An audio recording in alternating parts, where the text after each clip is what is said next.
If your property's trashed and the tenant gets vouchers, it's a mess.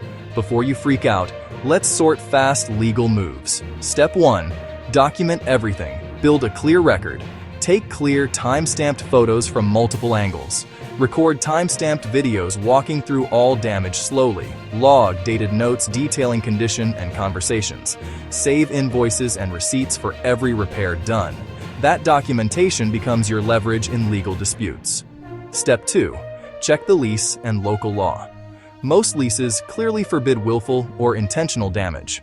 If the tenant violated it, you can pursue eviction or pursue monetary damages through court. Follow eviction procedure exactly. Skipping steps can backfire. Step 3. Notify the Public Housing Authority. Section 8. Landlords often must report lease violations. PHA may act to terminate vouchers if warranted. PHA may also provide assistance or guidance to landlords. Step 4. Use the security deposit and repair costs. If damages exceed the deposit, file in small claims court for the difference. Bring all documentation and repair receipts to court. Step 5. Consider insurance and police. File an insurance claim for vandalism immediately. File for malicious damage claims if applicable. Report criminal acts to the police immediately. Criminal charges can support your civil claim.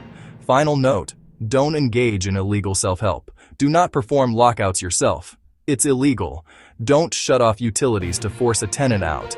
Don't remove tenant belongings or dispose of property. Complete all paperwork and reports promptly. Follow the law at every step. Hire an attorney for major cases. You will get through this.